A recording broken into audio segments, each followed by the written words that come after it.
Hey, my name is James Nicholson and welcome to my YouTube channel. In this video, I'm going to talk about the potential for house prices to absolutely explode in 2025. One lender that I'm going to talk about thinks that's exactly what's going to happen. It's all about interest rates being cut. It's all about affordability improving.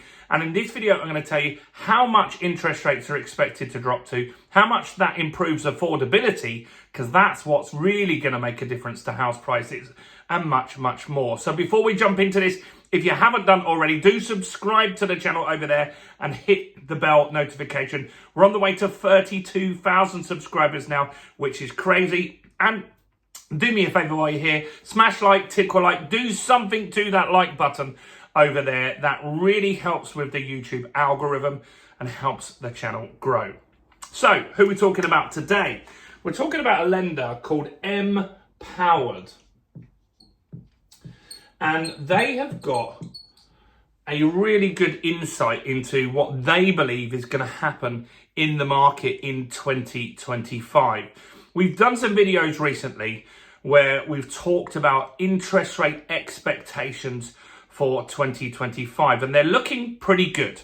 In fact, there's also more expectations that rates could come down faster. Today, the jobs in America, the jobs data was revised down.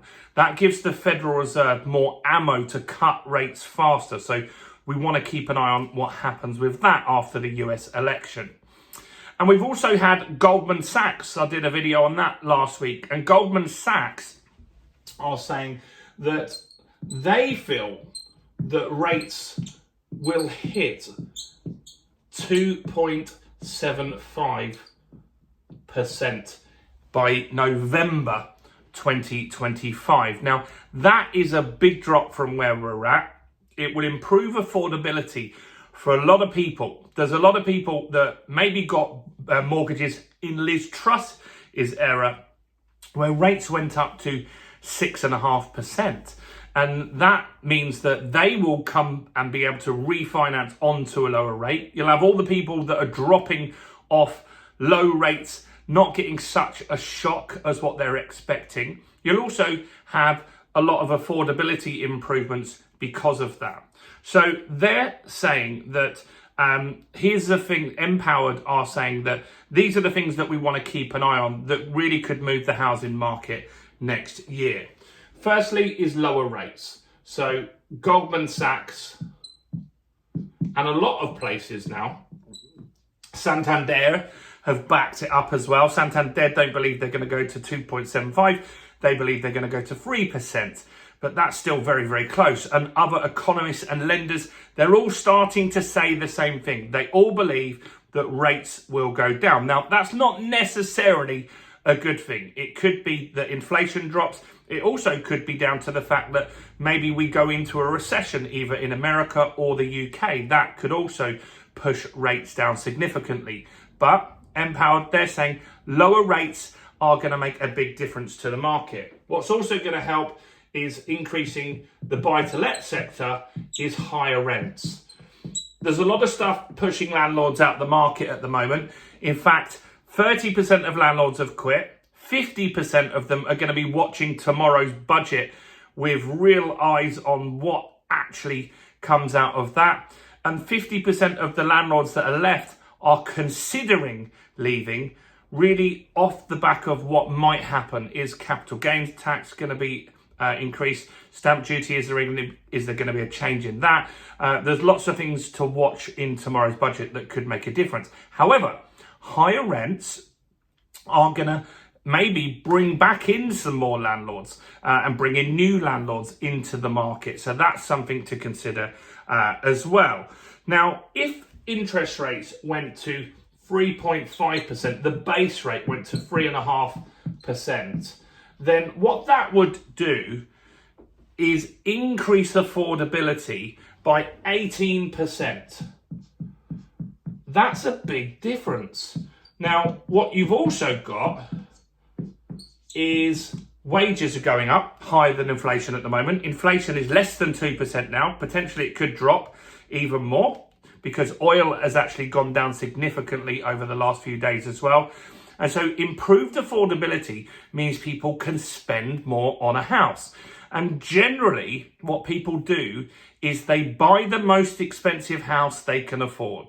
Might not be the right thing to do, but that's what people do. They don't say, hey, you know what? I can afford a 500 grand house, but I'm going to buy a 200,000 pound flat. Generally, people buy the maximum affordability that they can get.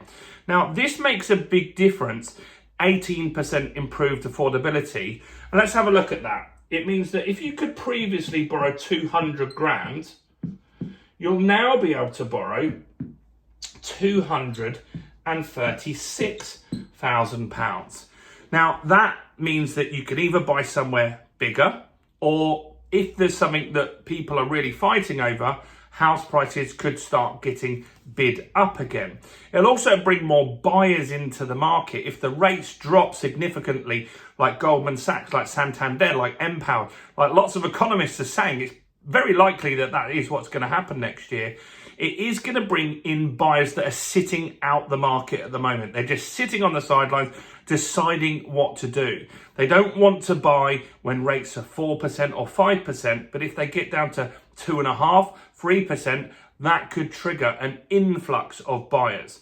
You've also got other things that you've got to consider, like wages are going up, and they are going up at the moment more than inflation. So that also improves affordability. This is just saying affordability would improve by 18% if the base rate dropped to 3.5%. What if wages also went up 5% next year? That would improve affordability even more. Next is stress tests. So stress tests will be revised down. And so the stress test is, can you afford a bigger, more expensive interest rate if the market was to turn? And right now, new purchases are stress tested to 8.5% rates, 8.5% rates. Now, if you can't afford the property at 8.5% interest rates, they won't lend to you. Now, these will get revised down as the Bank of England drop their base rate. As mortgage rates come down, these will get revised down. And I would assume that maybe if we get to a 3.5%, then your stress test might sit at somewhere around the 6% mark. That means you can definitely borrow more. That means banks will be more relaxed on lending, and that will work in a positive, movement for house prices. Now, it doesn't help with affordability, and it isn't going to bring around a house price crash if this is what happens.